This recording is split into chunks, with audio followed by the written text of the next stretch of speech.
immortality, of participating in the divine ground of all being. And I think we should always make this distinction. I don't think we make it sufficiently strongly that survival is not necessarily a divine state at all. It may be just exactly on a par with the sort of life that is being lived now by the average sensual man. But there is always a possibility for anybody who is prepared to fulfill the conditions. There is always a possibility of achieving this union with the clear light, which is of the essence of immortality. It may be, of course, a complete melting away into the totality of mind, or it may be, as the mystics have constantly assured us, what is possible during life, it may be a continuation of individualized awareness, transfigured, so to say, by the light of this knowledge of the undifferentiated ground of all being, so that there is a possibility, both in this world and if there is, and in the next, of a kind of individual awareness in which the soul death. Then he can escape death, can escape death. You see infinity in a grain of sand and eternity in a flower. There is a possibility, as I say, if the ground of our own being has been realized as identical with the ground of all being, of a continuing personal existence which shall have the quality both of the absoluteness of the divine ground and of the individualized life. This is naturally, as all the fundamental truths of life are. This is a huge paradox which makes no sense, on the bass channel, we don't really have a bass, we got a weird insofar sound as it is a fact of experience. Thank that you. when it's run through the effects sounds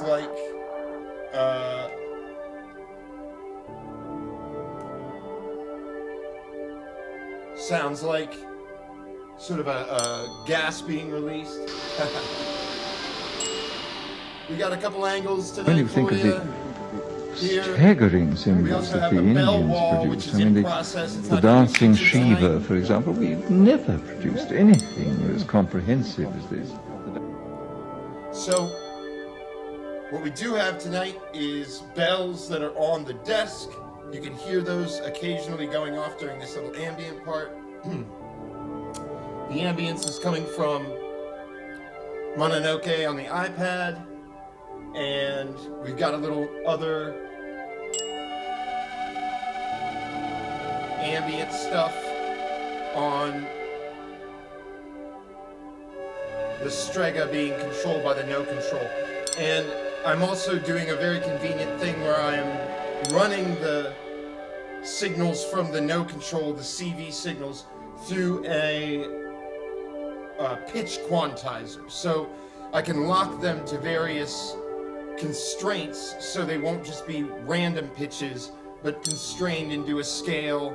And, you know, of course I can release them from that, but tonight I think I'm working mostly with these scales specifically because, and what's nice is it allows you to customize the scale.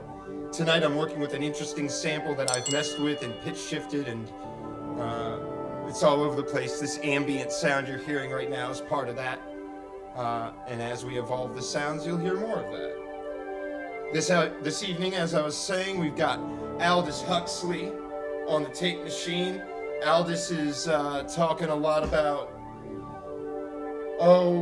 modern life as compared to ancient life, things that are missing and things that could be recovered, ways of doing that, different methods of thinking other than the scientific mode.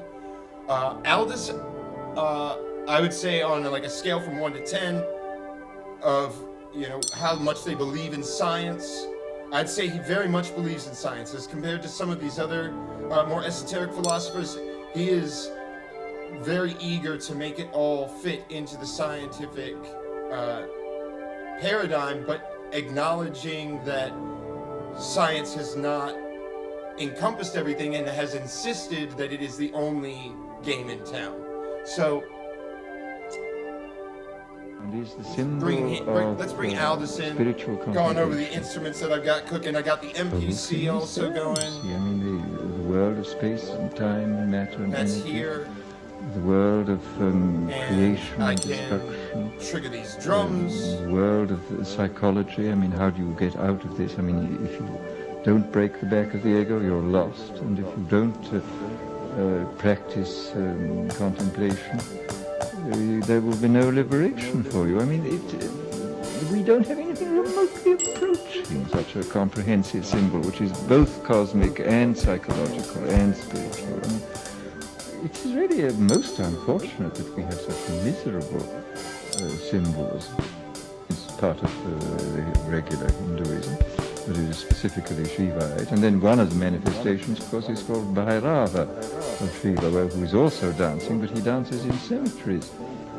And I mean, to remind us that the dance of life isn't always spiritual. He dances just as much in misery and death as in life and elation. And this has to be accepted. And of course, again, it's only by the lifted foot that we can accept it. I mean, it actually is completely compatible with the modern scientific idea. I mean, it includes the world, you see, of matter.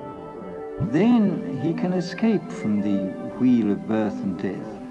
And then he can escape, we can escape. And then he can escape from the wheel of death and death. And then he can escape from the, then he can escape from the wheel of birth and death. Can escape from the, then he can escape the wheel of birth and death. And then wheel of birth and death. And then death. And then he can escape from the wheel of birth and death. From the wheel of birth and death. And death. The wheel of birth and death. And then death.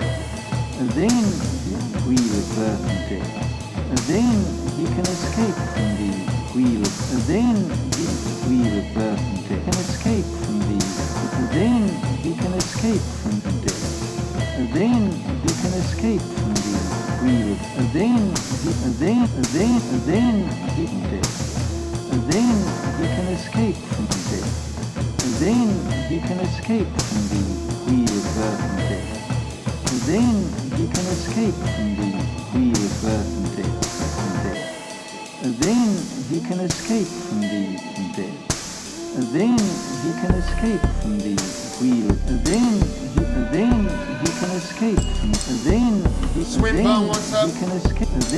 And then of birth and death. Can escape from the. And then he can escape from the. Tonight is going to be real special. And then he can escape from the. I'm really starting off season 3 with a good feeling. I got that basic aesthetics of what I want to do down pat, all within my control.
Mine were always positive.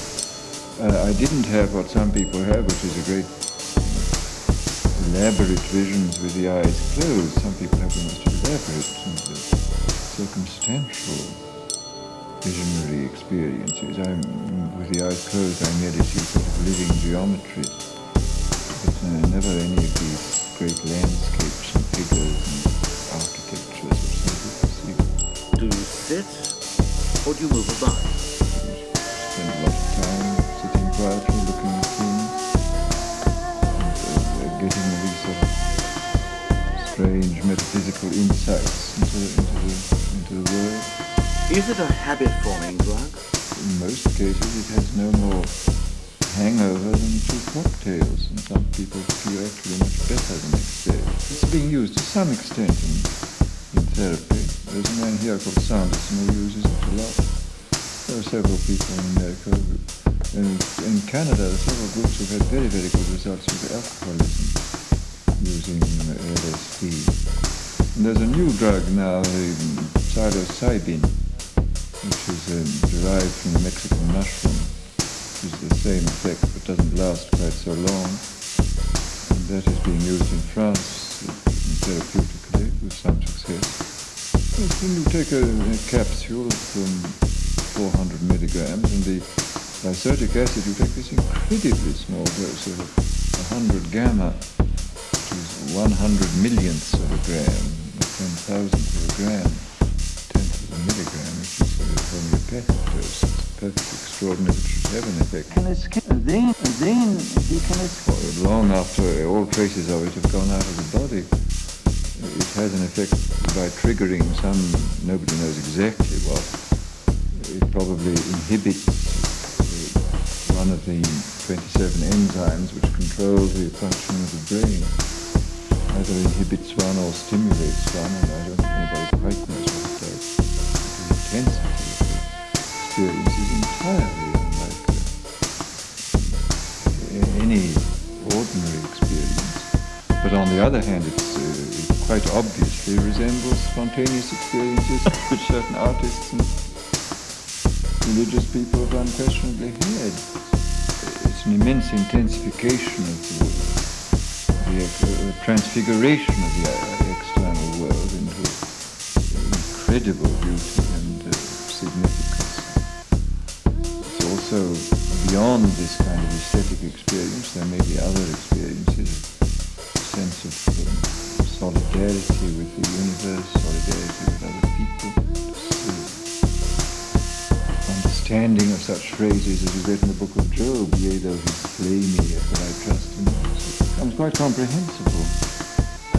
This thing opens the door to these experiences. It can be of immense value to people.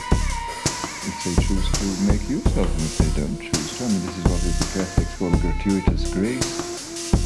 It doesn't guarantee you salvation, or it's not sufficient, and it's not necessary salvation, but if it can be collaborated with and used in an intelligent way, it can be immense help to people. The sense that in spite of everything, which of course is the ultimate mystical conviction, in spite of pain, in spite of death, in spite of horror, the universe is in some mysterious sense all right, capital A, capital R.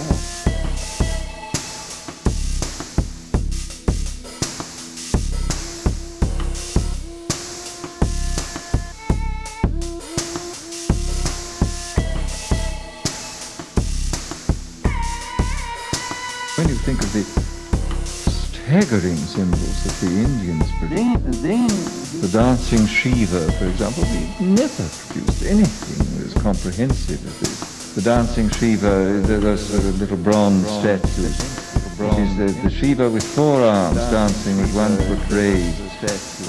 Well, I mean, I'll go into the details. They're really quite extraordinary. Within a great circle, sort of halo, which has flames going out, I mean, the symbols of flames. And this is the circle of mass energy space-time. I mean, this is the material world. It's the great world, the all-embracing material world with its flames. Within this, Shiva dances. He's called Nataraja, the Lord of the Dance. And he dances, he's everywhere in the universe. I mean, this is his dance. The manifestation of the world is called his lila, his play. It's, I mean, he sends his rain upon the just and the unjust. And he's beyond good and evil, of course. It's all an immense manifestation of play. He has this long hair, which is the hair of the yogi, contemplative, and it streams out to the limits of the universe. You see, therefore this sort of yogic knowledge of this contemplation includes everything. He has 4 arms.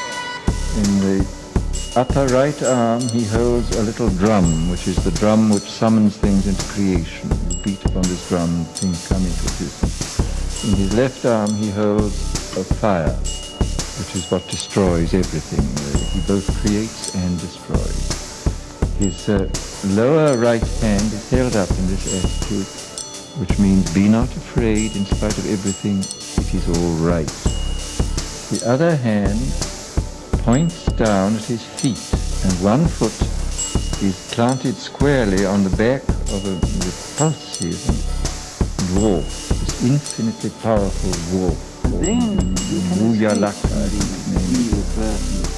who is the ego, and he has to break the back of the ego, you see. What he's really pointing at is the other foot, which is raised, raised against gravitation, and is the symbol of spiritual contemplation. The whole thing is there, you see. I mean, the world of space and time and matter and energy, the world of creation and destruction, the world of psychology. I mean, how do you get out of this? I mean, if you don't break the back of the ego, you're lost. And if you don't practice contemplation, there will be no liberation for you. I mean, we don't have anything remotely approaching such a comprehensive symbol, which is both cosmic and psychological and spiritual. And it is really most unfortunate that we have such miserable symbols. It's part of the regular Hinduism, but it is specifically Shivite. And then one of the manifestations, of course, is called Bhairava of Shiva, who is also dancing, but he dances in symmetries. And I mean, to remind us that the dance of life isn't always very jolly. I mean, that he dances just as much in misery and death as in life and elation. And this has to be accepted. And of course, again, it's only by the lifted foot that we can accept it. And of course, again, it's only by the lifted foot that we can accept it. To be accepted. And of course, again, it's only by the space and time. And the idea of the the infinite energy dancing timelessly and forever through this world. Dancing through human mentality too. I mean, the world is felt to be, of course, a kind of outrage, because the play goes on even inside ourselves, although we are sentient beings, and yet the hand is raised, everything is finally all right, in spite of everything, if, as Buddha said, I show you sorrow and the ending of sorrow. The ending of sorrow is putting your foot on the back of the dwarf and raising the other foot against gravity into the state of contemplation. I mean, the whole thing is there, stated in this single, extremely elegant. I mean, these Shiva images from Starfield are very, very elegant. But it's a shame we don't have any good symbols like this to remind us of who we are and of what we can do about the thing. No, we're very, very poor in it. I mean, we have some of the Christians cross is fairly good, but it doesn't take into account the sort of cosmic side of life. I mean, it doesn't take into account mass, energy, space, and time. Essentially. It doesn't take into account, I mean, as it stands. It doesn't take into account the importance of contemplation. No, it's, I mean, there are other symbols, of course, within Christianity that do, but a single comprehensive symbol like the Shiva symbol we do not have. It's very unfortunate. This whole business of the organized manipulation of symbols is, I mean, the human mind is a symbolific instrument. I mean, it exists to manufacture symbols, to turn immediate experience into symbols for the purpose of managing it in a very convenient way. The question is, can we get on with fairly scientific symbols, realistic symbols, and then concentrate on the immediate experience? I don't know. I mean, I simply don't know whether this is we can accept it. And of course, again, it's only by the lifted foot we can accept. To be accepted. And of course, again, it's only by the loop. By the loop. By the loop. By the loop. By the loop. By the loop.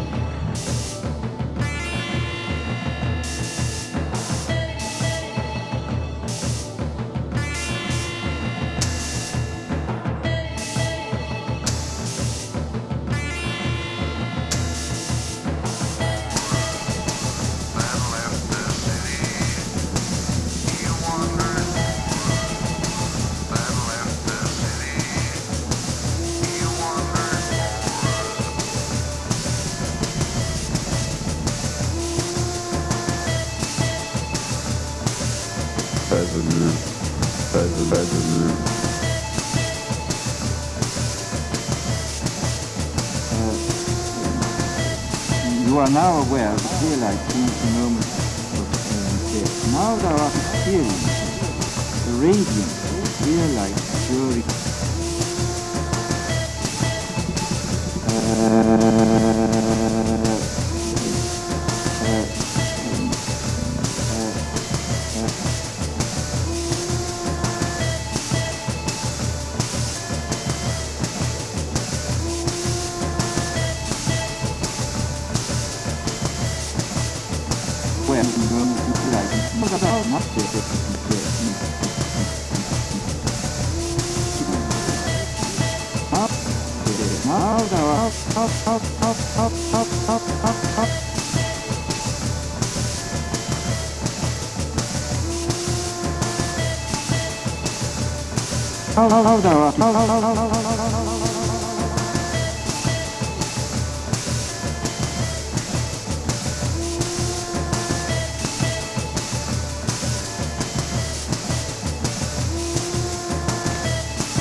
Any ordinary experience.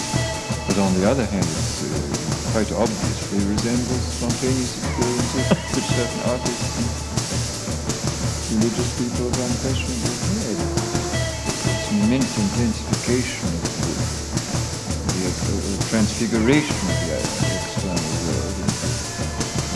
Incredible beauty. Then you can escape. And also Then beyond you this can escape. Then you can solidarity then you can escape. Standing of such phrases is written for people quite comprehensive. I think opens the door to these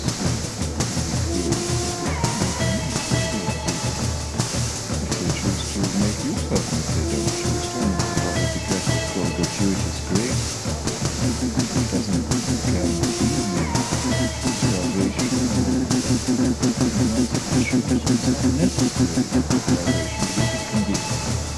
collaborated with and used in the intelligent world, it can be immense help to people. The sense that in spite of everything, because it's the ultimate mystical conviction, in spite of pain, in spite of death, in spite of horror, the universe is in some mysterious sense all right, capital A, capital R.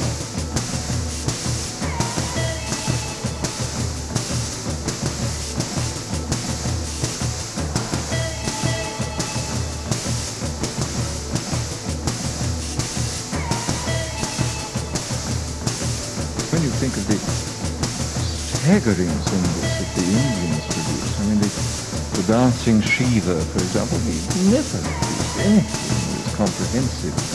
The dancing Shiva, those little bronze statues. It is the Shiva with 4 arms dancing with 1 foot raised. And, well, I mean, I'll go into the details. They're really quite extraordinary. It's, the figure stands within a great circle, sort of halo, which has flames going out on the symbols of flames. And this is the circle of mass energy space-time. I mean, this is the material world. It's a great world, all-embracing material world with flames. Within this, Shiva dances, which is called Nataraja, the lord of the dance. And he dances, he's everywhere in the universe. I mean, this is his dance. The manifestation of the world is called his lila, his play. So, I mean, he sends his rain on the just and the unjust. And he's not beyond good and evil. It's all immense manifestation of play. He has this long hair, which is the hair of the yogi, contemplative, and it screams out the limits of got a couple bells like that right there on my desk. And a microphone connecting. He has 4 arms. In the upper right arm he holds a little drum, which is the drum which summons things into creation. He beats on this drum, things come into existence. In his left arm he holds a fire, which is what destroys everything. He both creates and destroys. His lower right hand is held up in this attitude, which means be not afraid in spite of everything, it is all right. The other hand points down at his feet, and 1 foot is planted squarely on the back of the pulsating dwarf, this infinitely powerful dwarf called Nuyalaka, who is the ego. And he has to break the back of the ego. What he's really pointing at is the other foot, which is raised. And this means this foot is raised against gravitation and is the symbol of spiritual contemplation. So this is the world of space and time. world of creation and destruction, the world of psychology, and how do you get out of it? And if you don't break the back of the eagle, you're lost. And if you don't practice contemplation, there will be no liberation for you. I mean, we don't have anything remotely approaching such a comprehensive symbol, which is both cosmic and psychological and spiritual. And it's really most unfortunate that we have such miserable symbols. It's part of the regular Hinduism, specifically Shiva. And then one of the manifestations, of course, is called Bhairava of Shiva, where he is also dancing, but he dances in symmetry. And I mean, to remind us that the dance of life isn't always very jolly. I mean, that he dances just as much in misery and death as in life and elation. And this has to be accepted. And of course, again, it's only by the lifted substitution accepted. I mean, it actually is completely compatible with the modern scientific idea. I mean, it includes the world of mass, energy, space, and time. And the idea of the infinite energy dancing timelessly and forever through this world. Dancing through human mentality too. I mean, the world is felt to be, of course, a kind of outrage, because the play goes on even inside ourselves, although we are sentient beings, and yet the hand is raised, everything is finally right in spite of everything. If, as Buddha said, I show you sorrow and the ending of sorrow. The ending of sorrow is putting your foot on the back of the dwarf and raising the other foot against gravity and into the state of contemplation. And the whole thing is there, in this single, extremely elegant. I mean, these Shiva images from South India. But it's a shame we don't have images symbols like this to remind us of who we are and what we can do about it. No, we're very, very poor in it. I mean, we have one of the Christians in the cross. It doesn't take into account the sort of cosmic side of life. I mean, it doesn't have mass, energy, space, and time. Take into account, I mean, as it stands, and take into account the importance of contemplation. No, it's, I mean, there are other things that we understand to be true, but a single comprehensive symbol like the Shiva symbol we do not have, and it's very unfortunate. The business of the organized manipulation of symbols is, I mean, the human mind is a symbolific instrument. I mean, it exists to manufacture symbols, to turn immediate experience into symbols for the purpose of managing it in a fairly convenient way. The question is, can we get on with fairly scientific symbols, realistic symbols, and then concentrate on the immediate experience? I don't know. I simply don't know whether this is possible as a sort of general.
But isn't it a condition one would want to be in all the time?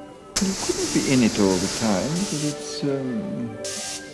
is, so to say, beyond the level of biological efficiency. The world becomes so extraordinary, so absorbent, you couldn't cross the street without considerable risk of being run over. You wouldn't want to do anything else because experiencing this thing is so extraordinary. Is the effect the same on everyone? Statistically, about 70% or 75% probably get a good and positive, happy result from it. A certain percentage get no results, and a certain percentage get very unpleasant and hell-like results out of it. Get all frightened. Mine were always positive. I didn't have what some people have, which is a I don't great really know where I'm going to go from here. elaborate visions with the Well, I eyes think, closed. Some people have them with We're elaborate, going to continue. circumstantial, Maybe visionary cook up some experiences. With the eyes closed, I merely see sort of We're living going to go on for maybe geometry. 20 minutes. But never any of these great landscapes and figures and Thanks for listening. architectures Thanks for which some joining people see. Do you sit or do you move about?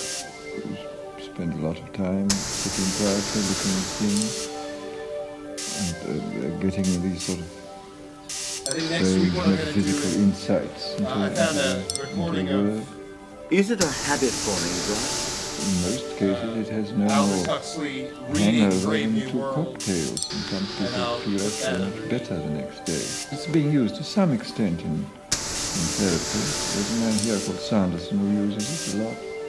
There are several people in America, and in Canada, there are several groups who have had very, very good results with alcoholism using LSD.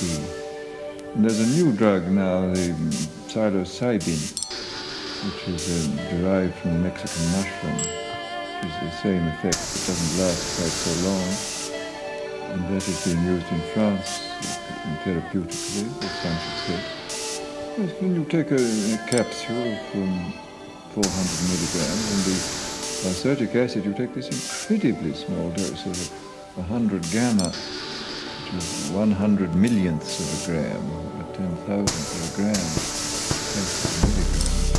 Homeopathic dose, perfectly extraordinary, it should have an effect. And in fact, it has an effect long after all traces of it have gone out of the body. It has an effect by triggering some, nobody knows exactly what. It probably inhibits one of the 27 enzymes which controls the function of the brain. Either inhibits one or stimulates one, and I don't know quite the intensity experience is entirely unlike any ordinary experience.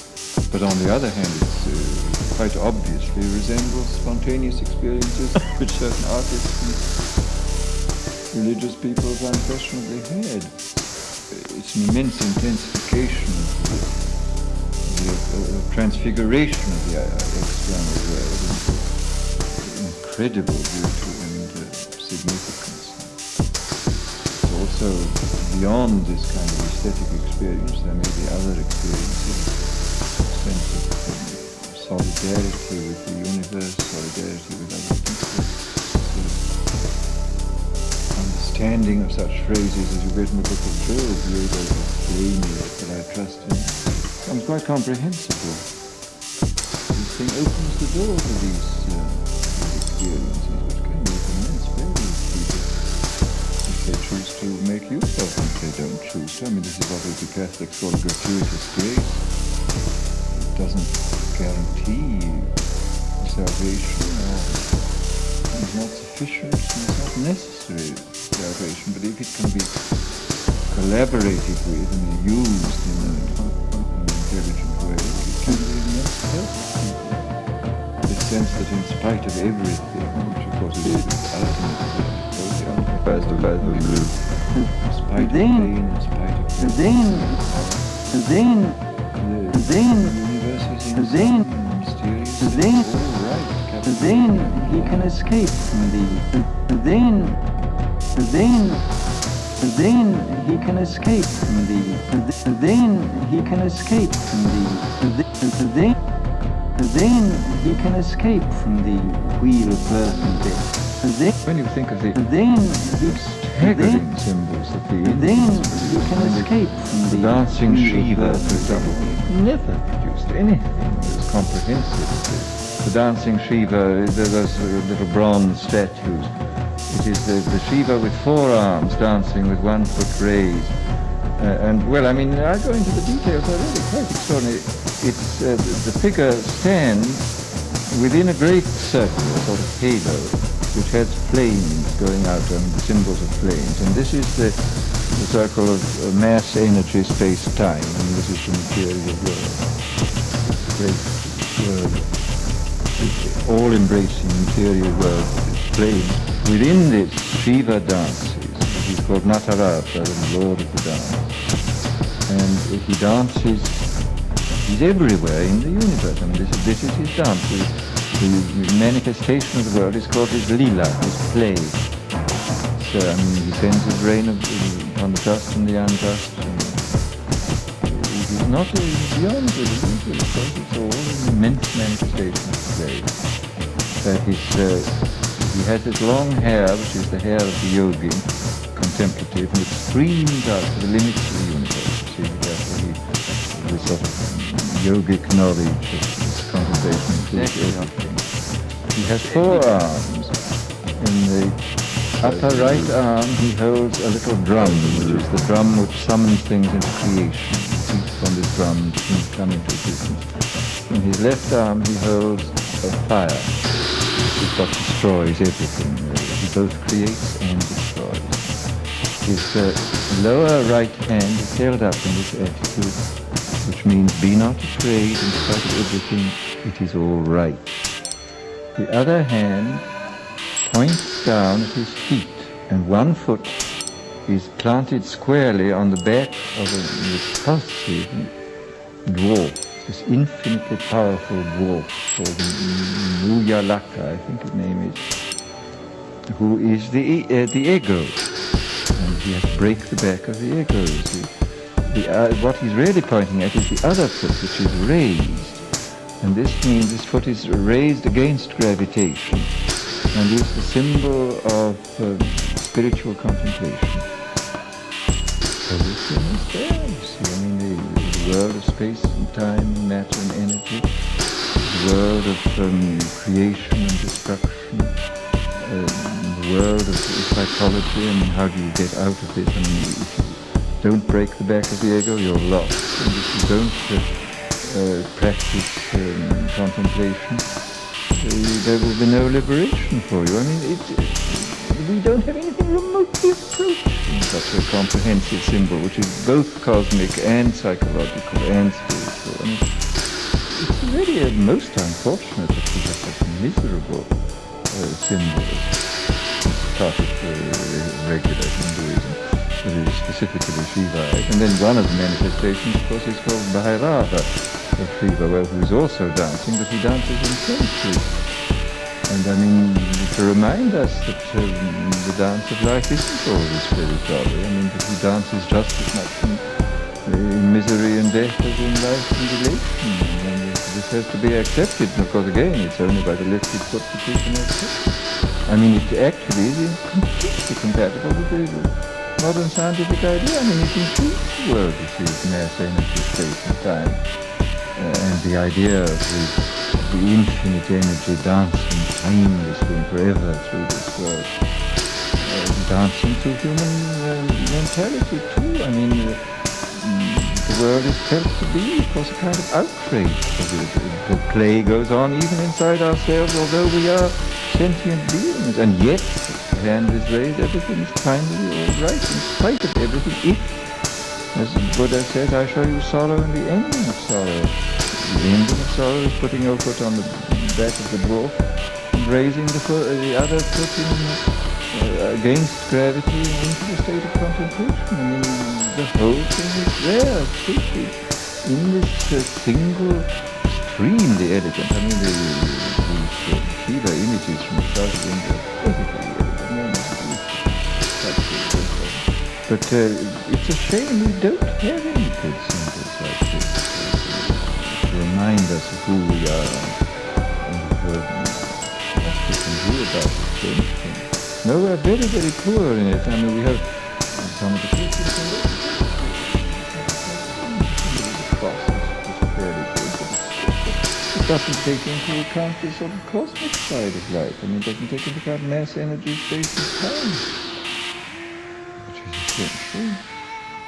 Doesn't take into account, I mean, as it stands, it doesn't take into account the importance of the. No, it's, I mean, there are other symbols, of course, within Christianity too, but a single comprehensive symbol like the Shiva symbol we do not have, and it's very unfortunate. This whole business of the organized manipulation of symbols is, I mean, the human mind is a symbolific instrument. I mean, it exists to manufacture symbols, turn immediate experience into symbols for the purpose of managing it in a fairly convenient way. The question is, can we get on with fairly scientific symbols, realistic symbols, and then concentrate on the immediate experience? I don't know. I mean, I simply don't know whether this is possible as a sort of general attitude towards the world. I think it's certainly possible in isolated individuals, whether in fact will ever turn out to be something which appeals to great numbers of people, I have no idea.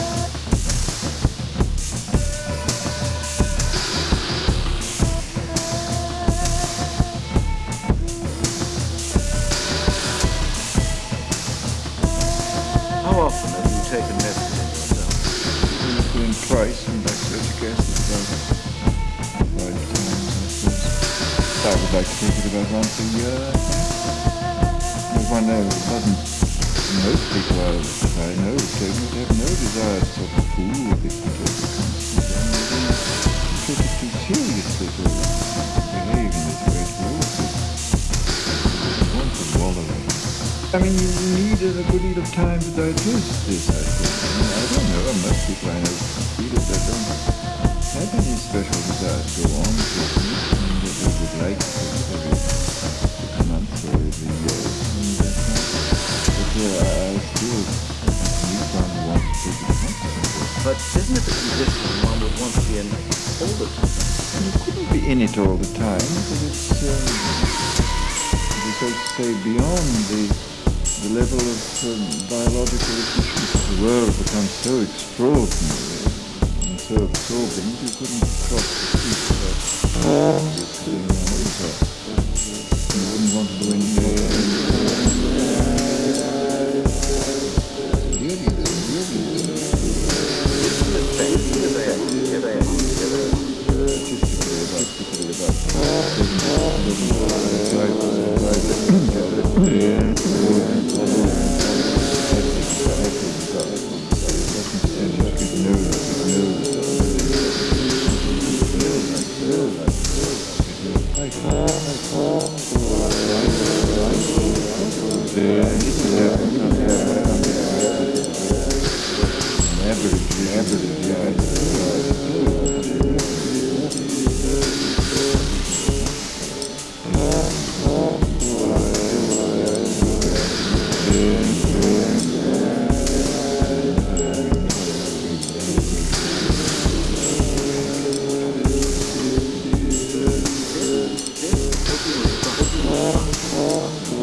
Is it a habit form?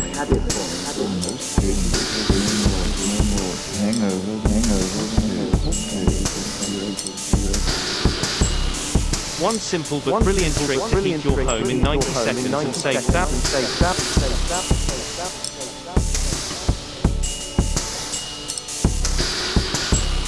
James is right in here.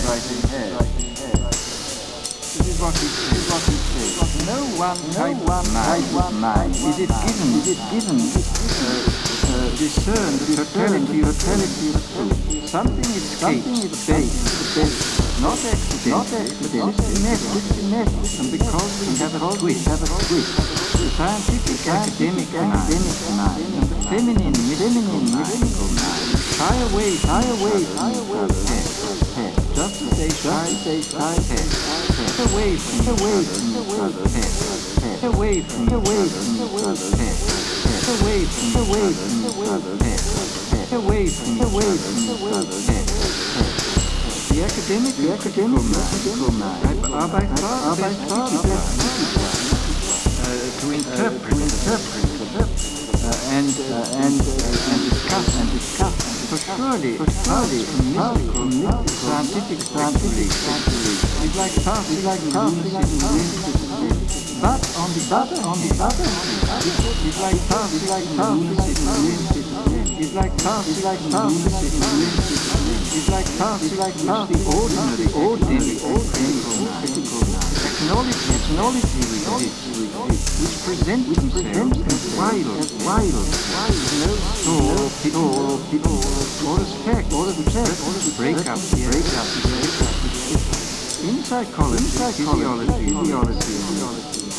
whenever a debate between the mystics and the scientific has been once for all, it is the mystics who have usually been right about it, while the scientific have the better of it in respect to theory. Now the reluctance of the scientific academic critical mind to accept wild facts, to accept mind, to accept mind, to accept mind, to accept mind, to accept mind, to accept someone in our name. Literarize the Archbishop of Canterbury who can't first deny it. And it was recognized again by one of the early British historians of science, Playfair, in the end of the 18th century, where he spoke about the difficulty with which people who had, so to say, an intellectual vested interest in an idea, the difficulty that they had in changing their ideas. And similarly, we find this trait of reluctance to accept wild facts going right on through the night. Particularly flagrant example of this is the attitude of the official scientific mind towards what used to be called animal magnetism, which came to be called after the days of James Gray, hypnotism. This is a really extraordinary story. When you find men like Lord Kelvin saying that hypnotism is half fraud and half bad observation. And when you find doctors, for example, eminent surgeons used to say in the early days before anesthetics, when amputations were performed in the mesmeric trance, they used to say it was quite obvious that the man who was having his leg cut off was merely pretending not to feel pain just in order to spite the doctors. And other surgeons admitted that he probably wasn't feeling pain, but they said he ought to feel pain because pain was very good for people. And the most extraordinary and monstrous example of this behavior towards people who made experiments in this field is the case of James Esdale, the young Scottish surgeon who went to India and performed several hundred major operations, many of which had never been performed before, under mesmeric trance. And the most startling fact was that not only did he perform these operations without pain to his patients, he also performed them with a then incredibly low mortality rate. The standard mortality rate after surgery in his day, before anesthetics and before antiseptics or asepsis, was about 29%. And Esdale did his 300 or 400 operations with a 5% mortality. But all he got for his pains was to be violently attacked by his colleagues and hounded out of the medical profession. This indicates very clearly how right James was to emphasize this fact that people with a vested interest in a certain kind of philosophy find it almost impossible to accept facts which go against that particular philosophy. And James himself went on the reaction in his own day to subjects like telepathy. The word was invented by F.W.H. Myers and was, of course, the thing was extensively studied in the early history, the early years of the Society for Psychical Research after 1882. And James has an interesting comment on this. He says, why do so few scientists, quote, even look at the evidence for telepathy? Because they think, as a leading biologist nowadays once said to me, that even if such a thing were true, scientists ought to band together to keep it suppressed and concealed. It would undo the uniformity of nature and all sorts of things without which scientists cannot carry on their pursuits. And this is not an exaggeration, because about the time that James was writing this, another eminent biologist, Ray Lancaster, resented and denounced a group of his fellow scientists in Britain for taking part in an investigation of telepathy. He said it was a disgrace that any group of scientists should demean themselves by even inquiring whether such evidences had been presented could possibly be true, because it could not be true. And as late as 1926 we get Professor Troland of Harvard saying that the modern psychologist tends to regard alleged psychical phenomena as the modern physicist regards perpetual motion machine. And at about the same time we have Professor Joseph Castro saying, obviously, this is curious, obviously, if the alleged facts of psychical research were genuine and real, the alleged facts of psychical research were obviously, if the alleged facts of psychical research were obviously,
Because practically every case, a great majority of the case, which on the face of appeared veridical case communication, can on the hypothesis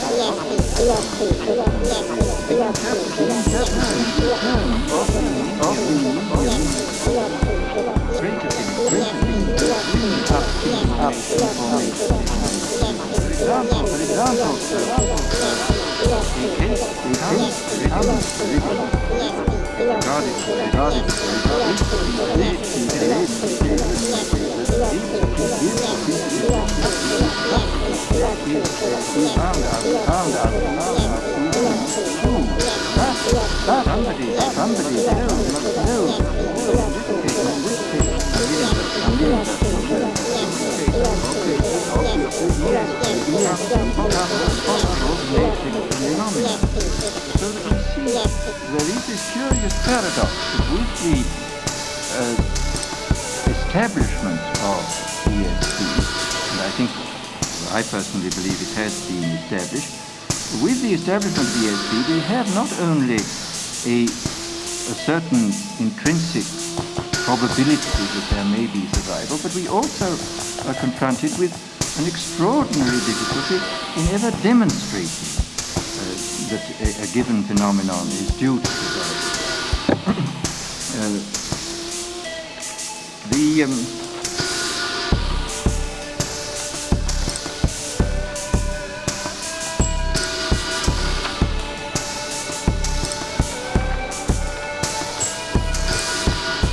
It is almost impossible, I think, anyhow it is very difficult or perhaps almost impossible, to devise an experiment which would definitely eliminate all possibility of explanation through ESP and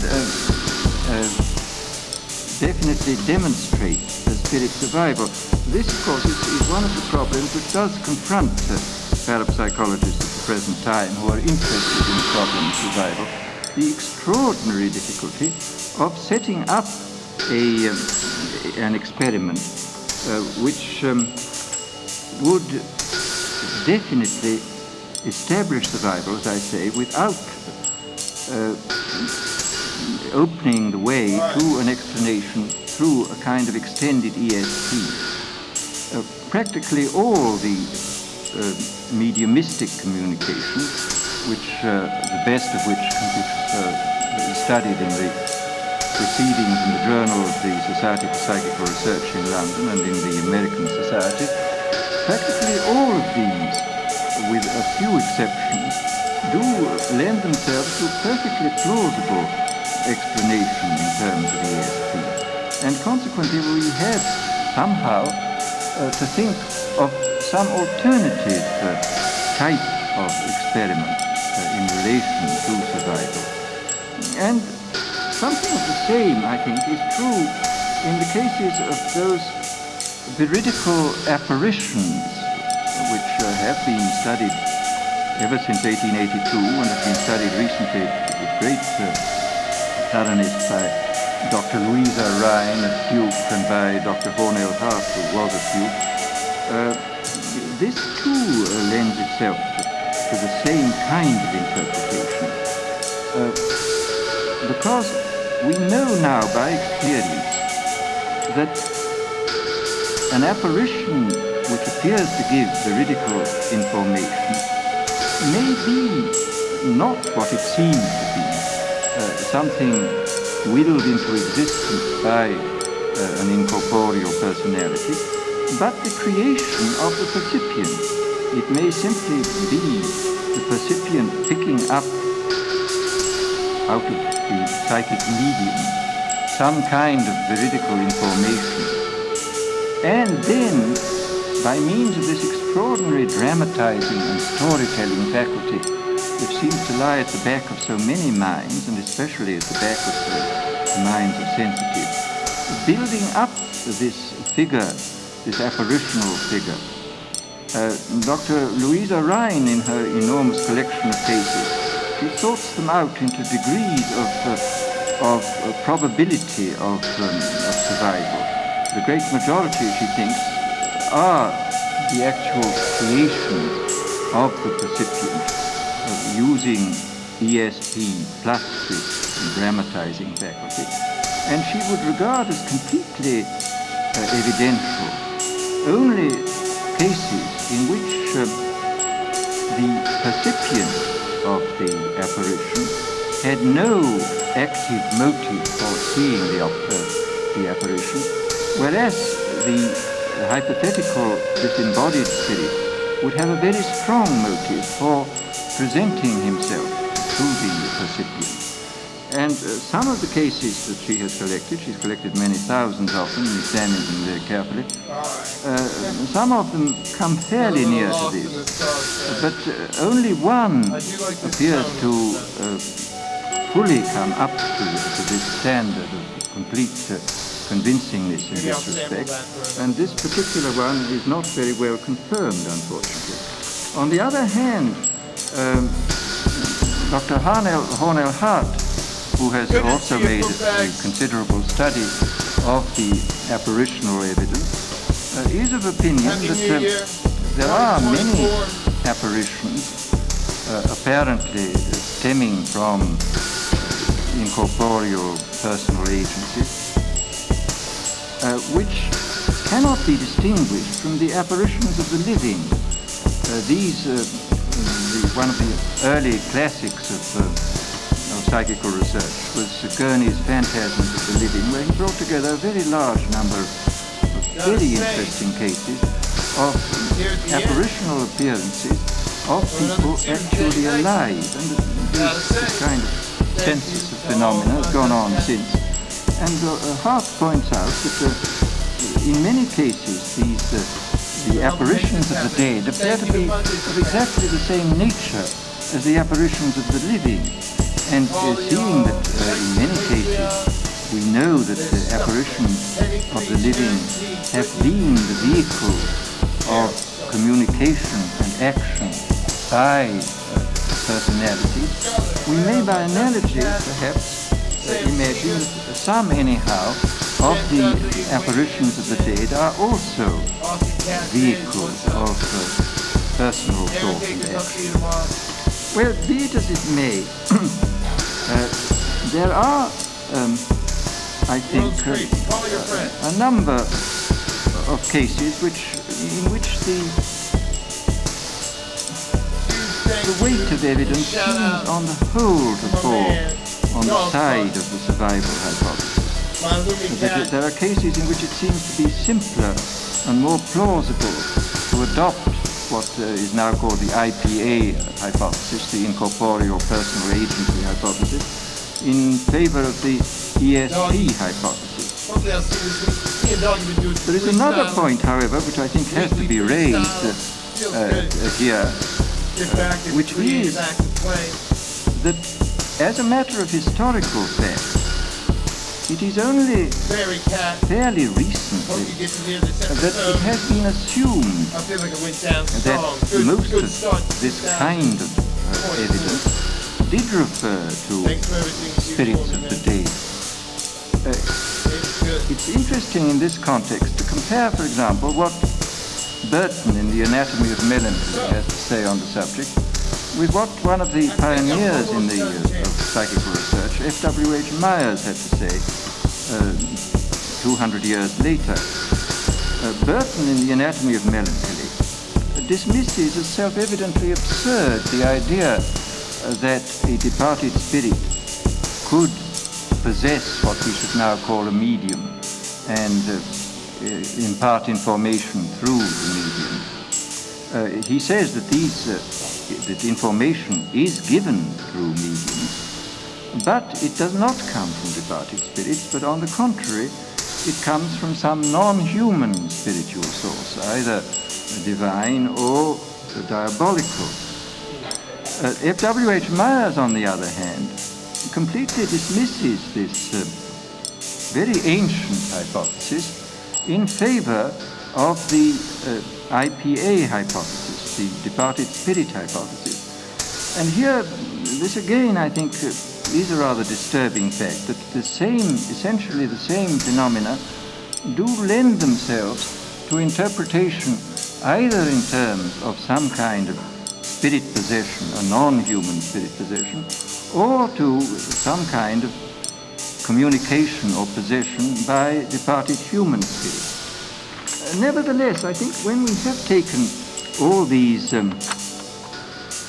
things into account, it seems to me that there is enough evidence, for example, in the celebrated cross-correspondence cases, in the best work of Mrs. Piper and Mrs. Leonard, there seems to be enough evidence to make it reasonably plausible that something does survive bodily death.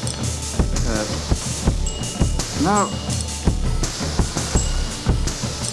if we accept this evidence on its face value, if we assume that given the immense number of facts collected since 1882, since the foundation of the Society for Psychical Research, if we assume that these do point to some kind of survival of a personality or a part of a personality after the dissolution of the body, the next thing we have to inquire is what sort of philosophy of the universe do we have to accept in order to be able to account for this.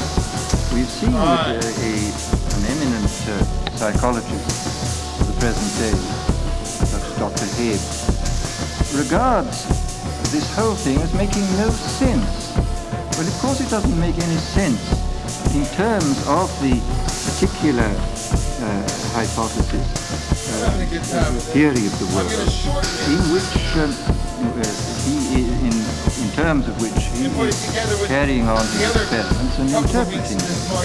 Obviously, if you believe that mind is an epiphenomenon of matter, the action of matter, or even if you believe that mind and matter are the manifestation of a single neutral substrate, unknown substrate. If you think that, for example, that matter, so to say, is the outside of mind, and mind is matter as experienced from the inside, then neither of these views seems to be compatible with the idea of survival. If you accept either of these views, then the evidence, I think, both for ESP and also for survival, which is much more difficult to accept than ESP, it quite clearly doesn't make sense. But do we have to accept this view? Is the fact that mental phenomena are so obviously a function of bodily phenomena, does this fact drive us of necessity into... Yes. Yes.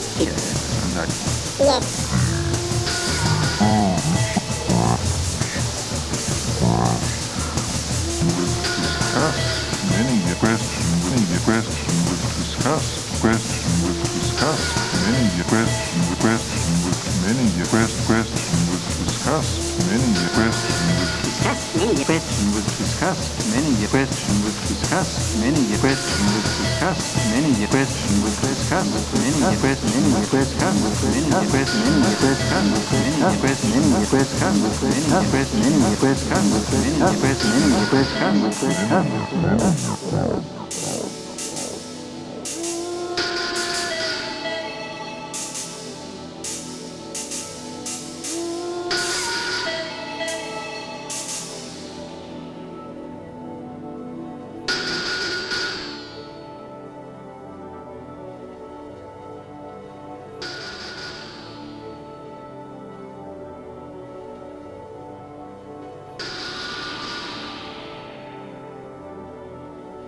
All right. Nevertheless, I think when we have taken all these things into account, bodily phenomena, does this fact, bodily phenomena, does this fact, F.W.H. Myers, on the other hand, completely dismisses this very ancient hypothesis in favor of the IPA hypothesis, the departed spirit hypothesis.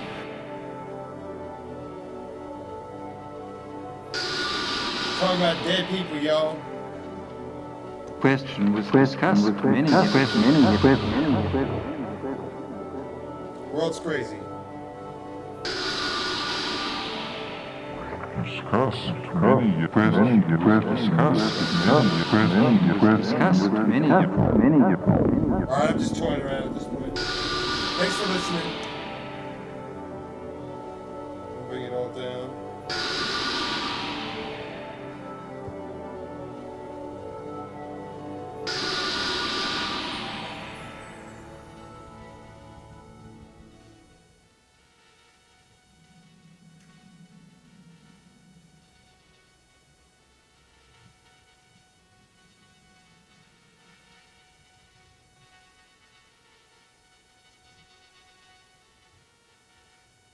That's cool. All right. Have a good night, y'all. It's been a pleasure. Next week, 7 p.m., same time, same channel, twitch.tv/Cold Rhymes Records. I'll see you there. Also, tune in Sunday nights, 8 p.m.? Yeah. Footbags. I've been really digging the work. Kind of want to talk to you about a collab. I know we were talking about that in 2023, but I think 2024 is the actual look. All right. With that, I'll be off. I'll see you next week. Take care.